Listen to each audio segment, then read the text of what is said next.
Hello guys, welcome to our channel. और जैसा कि हमने पीछे देखा था प्रीवियस लेक्चर में कि हमने किस तरह से मोका का इंटरफेस देखा था। आज हम देखेंगे थोड़ा सा फर्दर वर्क कि किस तरह से हम मोका में आगे बढ़ेंगे। और आज मैं आपको दिखाऊंगा कि किस तरह से जो रोटोस्कोपी बड़ी ही पेनफुल चीज़ होती है जनरली स्टार्टिंग स्टूडेंट्स के लिए। रोटोस्कोपी इज़ लाइक आफत आ जाती है उनको रोटोस्कोपी करने में। तो आपको मैं आज रोटोस्कोपी थोड़ा सिंपलेस्ट वे में करके दिखाऊंगा। तो सबसे पहले मैं आपको दिखाता हूँ कि जब हम प्रीवियस टाइप से रोटोस्कोपी करते तो हम किन किन चीज़ों का ध्यान देते थे और क्या क्या चीज़ें हमें प्रॉब्लमेटिक लगती थी। तो फर्स्ट ऑफ ऑल ये एक फुटेज है। मैं इसमें क्या करने वाला हूँ, मैं इसमें इस बॉक्स को रोटो करने वाला हूँ। तो सिंपल आप देखेंगे एक मूवमेंट है जो फ्री फॉर्म कैमरा है। मींस कैमरे की भी टाइप्स होते हैं कि जैसे अगर आपका कैमरा ट्राईपॉड पे मूव हुआ है तो आपको एक लीनियर मूवमेंट मिलेगा और उसमें आपको वाई एक्सिस का मूवमेंट नहीं मिलेगा जनरली। क्योंकि अगर आप कैमरे को या तो टिल्ट करेंगे या पैन करेंगे, अगर आप पैन करेंगे तो आपको एक्स मूवमेंट मिलेगा, अगर आप टिल्ट अप डाउन करेंगे तो आपको वाई मूवमेंट मिलेगा। और एक ही टाइम पे आपको अप एंड डाउन मूवमेंट करना ट्राइपॉड पर थोड़ा सा मुश्किल होता है। बट अगर आपका कैमरा हैंड हेल्ड है तो हैंड हेल्ड पे आपको कुछ इस तरह के देखो मूवमेंट मिलते हैं। तो यहाँ पे देखो जर्क्स भी है। आप देखेंगे कि लाइक मैं अगर इसको प्लेबैक कर रहा हूँ तो लाइक 20 फ्रेम तक एक जैसा मोशन है, देन उसके बाद मोशन चेंज हो जाता है और इसमें एक्स और वाई दोनों टाइप के मूवमेंट आपको मिल रहे हैं। तो ट्रेडिशनल टेक्निक जो है वो यही है कि इन केस अगर मैं इसको करता हूँ तो मैं इसी तरह से एक मास्क लगाऊंगा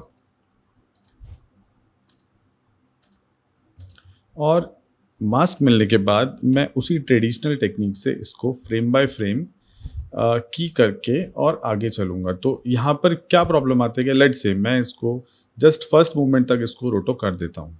तो मैंने इसको फर्स्ट मूवमेंट तक एक की लगा के रोटोस्कोप कर दिया। की एडजस्ट कर देते हैं।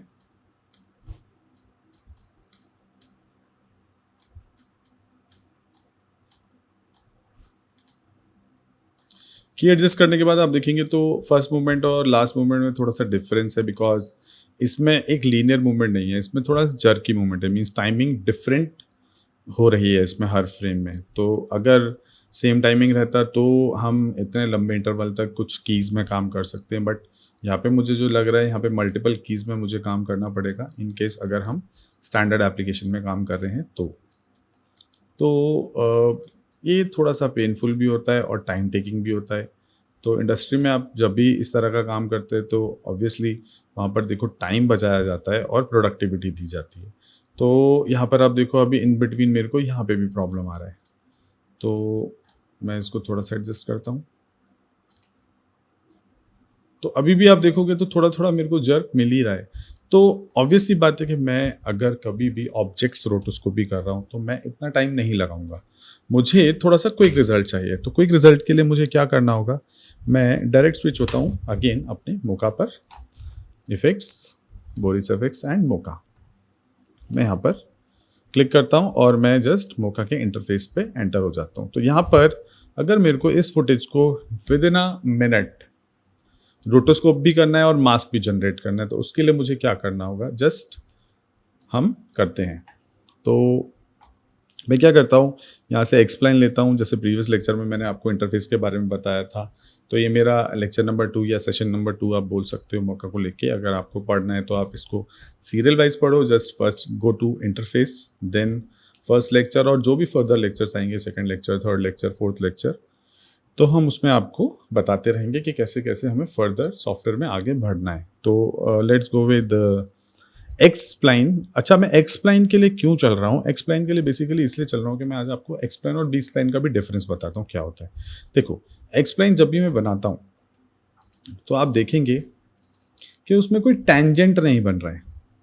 जनरली अगर आपने फोटोशॉप किया है, फोटोशॉप में अगर आप पेन टूल पे काम करते हो तो आप उस पर देखते हैं कि उस पर टेंजेंट्स बनते हैं। यहाँ पे टेंजेंट्स नहीं बन रहे। अगर मेरे को अपनी शेप को कॉर्नर या कर्व करना है तो जस्ट ये हैंडल पकड़ के मुझे इसको ड्रैग करना होगा। अगर मैं इस हैंडल को ड्रैग करता हूँ तो मेरा शेप कॉर्नर या कर्व हो जाता है। एंड आप इसको राइट क्लिक करके पॉइंट पे जाके कॉर्नर स्मूथ डीएक्टिवेट ऐसा भी कर सकते हैं। बट अगर मैं यहाँ पर बी स्प्लाइन लेता हूँ तो बी स्प्लाइन में क्या होता है कि बी स्प्लाइन में आप देखेंगे तो आपको टैंजेंट्स मिलेंगे। यहाँ पे जो कर्व कंट्रोल करते हैं वो टैंजेंट्स कंट्रोल करते हैं। अब टैंजेंट्स में आपको जैसे फोटोशॉप के टाइम से ही पता है कि हमारे पास टैंजेंट जो होते हैं वो इंडिविजुअल कंट्रोलेबल होते हैं। कंट्रोलेबल कैसे है कि अगर बाई चांस मैं एक टैंजेंट को मैं क्लिक करता हूँ और कंट्रोल प्रेस करके मैं इस टैंजेंट को हैंडल कर सकता हूँ, सिंगल टैंजेंट को हैंडल कर सकता हूँ। अगर मैं कंट्रोल प्रेस नहीं करूँगा तो मेरे दोनों ही साइड के टैंजेंट हैंडल होने वाले हैं। तो मेक श्योर कि आप कंट्रोल प्रेस करके अपने अपने टैंजेंट को हैंडल करें। अब कभी कभी देखो क्या होता है कि दोनों ही B spline and X spline दोनों ही शेप्स का अपना अपना एक यूज़ है कि लाइक कभी आपको हार्ड शेप्स मिलती हैं। हार्ड शेप्स में लाइक जैसे ये हार्ड शेप्स है, ये डिफॉर्मेबल नहीं है, डिफॉर्म नहीं होगा।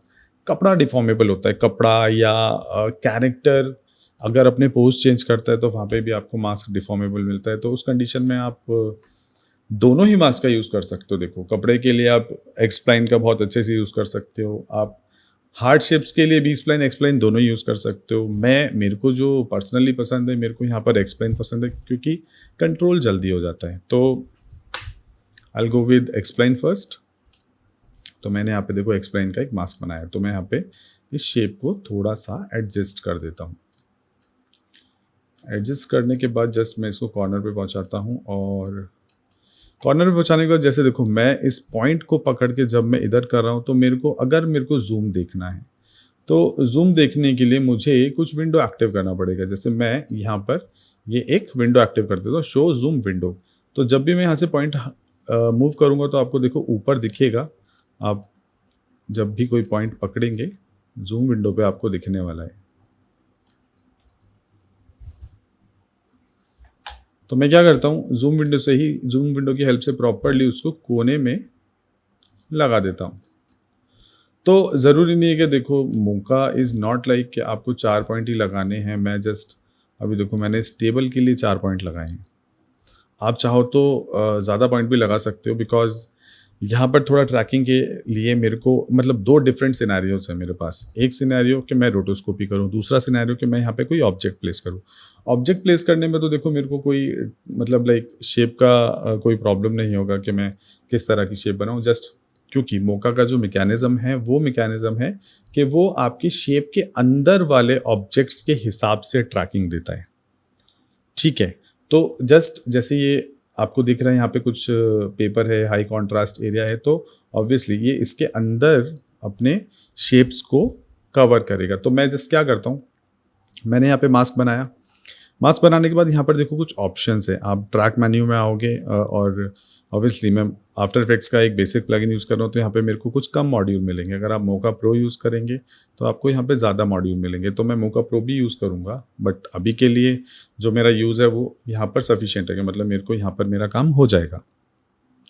तो सबसे पहले यहाँ पे देखते हैं, तो मेरे को बता रहा है वो कि क्लिप क्या है। देन प्रोसेसिंग में मैं इनपुट चैनल क्या लेना चाहता हूँ। इनपुट चैनल मीन्स कि जब भी आप ट्रैक करेंगे, ट्रैक के जो भी अंदर जो भी मेरे को पैटर्न दिख रहा है या कोई भी पॉइंट दिख रहा है उसको मैं एज ए ल्यूमिनेंस देखना चाहता हूँ या फिर एज ए चैनल वाइज देखना चाहता हूँ। तो ल्यूमिनेंस इज़ बेटर बिकॉज सारे सॉफ्टवेयर जो भी है वो दोनों तरीके से ही काम करते हैं। जितने भी ट्रैकिंग एप्लीकेशन है वो ल्यूमिनेंस फॉर्म में भी काम करते हैं और वो चैनल वाइज भी काम करते हैं। But luminance is far better than channel, क्योंकि यहाँ पर कोई RGB फंडा तो नहीं है कि लाइक मेरे को कोई प्रॉपरली RGB फॉर्म दिख रही हो या कलर दिख रहा हो। यहाँ पे मेरे को ल्यूमिनेंस ज़्यादा दिख रहा है, तो I will go with luminance. Then उसके बाद आप मिनिमम पिक्सल यूज़ कर सकते हो कि जो भी मेरे को करना है उसमें कितना परसेंटेज ऑफ पिक्सल यूज़ हो, तो उसको मैं अभी डिफ़ॉल्ट छोड़ता हूँ 30 पिक्सल।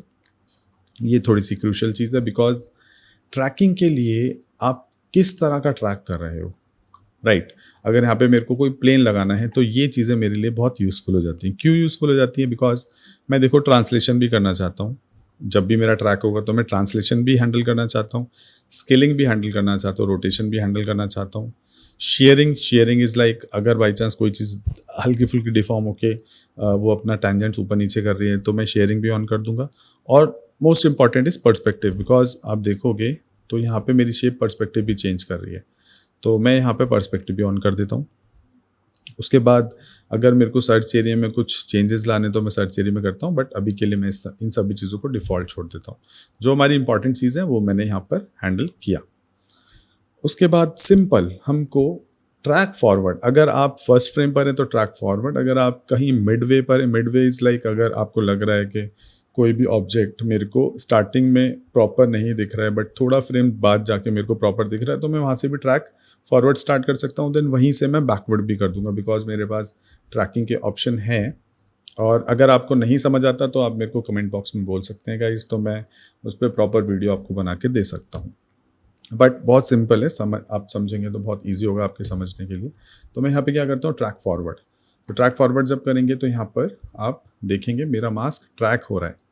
अगर ये थोड़ा बहुत मूव हो रहा है गाइस तो कोई प्रॉब्लम नहीं है, बिकॉज यहाँ पर देखो ट्रैकिंग से मुझे कोई लेना देना नहीं है, बिकॉज यहाँ पर ये जो पैटर्न ट्रैक हो रहा है ये इंपॉर्टेंट है। और manipulation is very easy, like देखो मैं अभी दिखाता हूँ आपको, यहाँ तक मेरा ट्रैक हो गया है। और अगर आप देखेंगे तो मैं एंडिंग फ्रेम पर आता हूँ तो यहाँ पर आपको दिखेगा कुछ मेरा मास्क मूव हो चुका है। तो मौका में कभी भी आपको फ्रेम बाय फ्रेम करने की ज़रूरत नहीं होती। यहाँ पे आप देखेंगे कि मेरा मैक्सिमम मास्क कहाँ तक मूव हुआ है, तो ये मेरा मैक्सिमम मूव हुआ है। तो मैं इसको क्या करूँगा, एंडिंग फ्रेम पर वापस से ठीक कर दूंगा। तो आप देखेंगे यहाँ पर एक ग्रीन कलर की की लग जाएगी। की लगने से क्या हुआ कि पर्टिकुलरली ये वाला जो पोजीशन है ये लॉक हो गया है।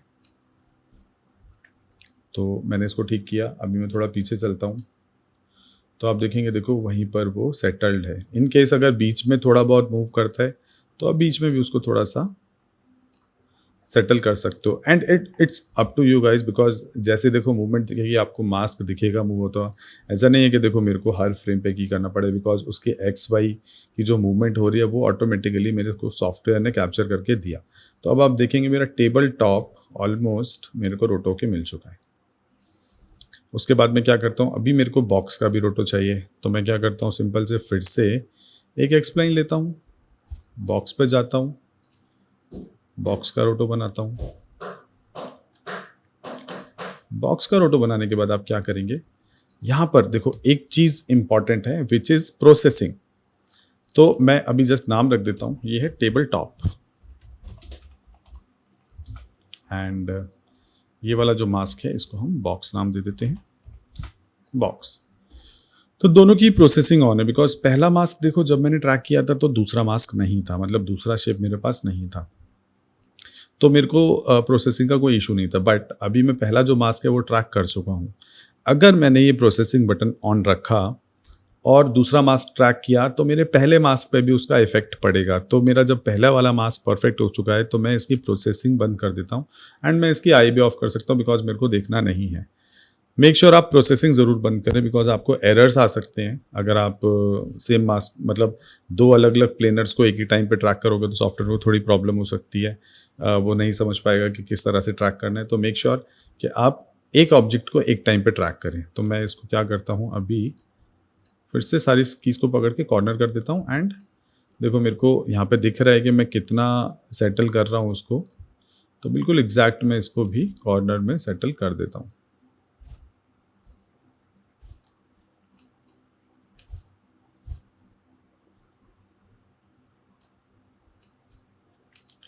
सेटल किया गाइज।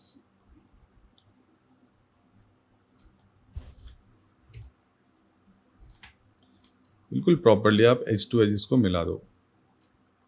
एज टू एज मिलाने के बाद अगेन आपको सेम फिर वही काम करना है, आपको सिर्फ यहाँ पे ट्रैक बटन प्रेस करना है। जैसे आप ट्रैक बटन प्रेस करेंगे सेम फिर से आपको लगेगा कि थोड़ा बहुत देखो मेरा मास्क ऑफसेट हो रहा है, तो it's not a problem again, क्योंकि मैं जस्ट देखूंगा कि कहाँ तक मेरा मास्क मैक्सिमम ऑफसेट ले रहा है। यहाँ तक देखो मेरा मास्क मैक्सिमम ऑफसेट लिया। अभी मैं क्या करता हूँ, फिर से इसको एडजस्ट करता हूँ लास्ट फ्रेम पर। जैसे ही मैं एडजस्ट करूँगा लास्ट फ्रेम पर फिर से देखो यहाँ पर की लग जाएगा।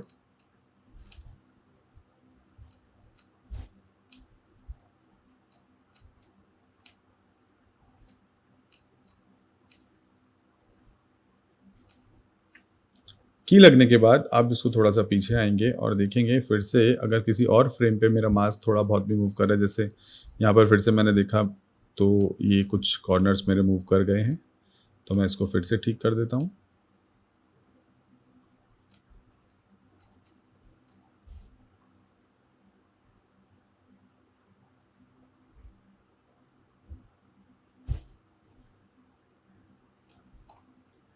एंड मेरा काम ख़त्म। जहाँ पर भी अगर देखो इन बिटवीन भी लग रहा है, लाइक देखो 153 फ्रेम्स का फुटेज है। अगर मैं आपको बोलूँ कि आपको आफ्टर इफेक्ट्स की ट्रेडिशनल मास्किंग टेक्निक से इसको मास्क करना है, तो ऑब्वियसली इस शॉट को आपको करने में आराम से 2 से ढाई घंटे लग सकते हैं, बिकॉज इट्स नॉट लाइक कि आपका 4 की फ्रेम में काम हो जाएगा। अभी जैसे मेरा 4 की फ्रेम में काम हो चुका है देखो, एंड प्रॉपर मेरा देखो मूवमेंट एकदम एग्जैक्ट कैप्चर हुआ है, कोई प्रॉब्लम नहीं हुआ। जितना भी वो एक्स वाई का मूवमेंट ले ले वो ईजिली मेरे को हैंडल हो रहा है। तो हार्ड शेप्स के लिए तो मैं देखो ईजिली इस टेक्निक को यूज़ कर सकता हूँ। हार्ड शेप्स मीन्स जो शेप डिफॉर्म नहीं होंगी। अभी ये सब हो चुका है। देन अब मैं क्या करता हूँ, अब इस मास्क को मेरे को अप्लाई करना है। तो अब इस मास्क को अप्लाई करने के बाद अब देखो कितना मल्टीपल तरीके से आप इस मास्क को यूज़ कर सकते हो in terms of colour correction, rotoscopy, या आपको कुछ किसी भी तरह का मैनिपुलेशन करना है। तो मैं क्या करता हूँ, जैसे यहाँ से कट करता हूँ, आपको मौका पूछेगा कि you want to save this changes. Yes, I want to save करता हूँ। अभी हम सॉफ्टवेयर में आ गए। सॉफ्टवेयर में हमको कुछ भी नहीं दिखेगा गाइज। तो मुझे सिर्फ क्या करना है, इस मास्क को अप्लाई करने के लिए मुझे मैट मॉड्यूल में जाना है और यहाँ पर एक बटन प्रेस करना है called create after effects mask. जैसे ही मैं देखो क्रिएट करूँगा, यहाँ पे मेरे को box and table top automatic renaming okay, same mask देखो मिल जाएगा एंड सेम रोटोस्कोपी भी मिल जाएगा। And it's so easy guys, so easy. अगर मैं टाइमिंग की बात करूँ तो लाइक मेरे को 2 से 3 मिनट 4 मिनट का टाइम मुश्किल से लगेगा इन केस अगर मैं प्रोडक्टिविटी देता हूँ। तो ये रोटोस्कोपी के लिए लाइक मैं कहता हूँ कि बहुत ही अच्छा टूल है मोका। एंड एज ए बिगिनर आप कुछ हार्ड शेप्स से इसको ट्राई कर सकते हैं। तो गाइज आई गेस आपको ये टेक्निक बहुत इजी लगा होगा, अच्छा लगा होगा। एंड रोटोस्कोपी से अब शायद आपको डर भी नहीं लगेगा। और आगे आने वाले लेक्चर्स में मैं आपको दिखाऊंगा किस तरह से प्लेनर को हम चेंज कर सकते हैं, या फिर किसी मोबाइल स्क्रीन पे मेरे को कोई स्क्रीन लगाना है तो वो लगा सकते हैं। तो ये सारी चीज़ें मैं आपको करके दिखाने वाला हूँ। तो गाइज़ प्लीज़ कुछ ना कुछ करते रहें, और प्लीज़ अगर आपने चैनल को सब्सक्राइब नहीं किया तो please do subscribe my channel and also like the video. अगर आपको किसी भी तरह का वीडियो और चाहिए किसी और पर्टिकुलर सब्जेक्ट के लिए तो आप मेरे को कमेंट बॉक्स में लिख के बता सकते हैं। Till then, thank you so much. Bye bye.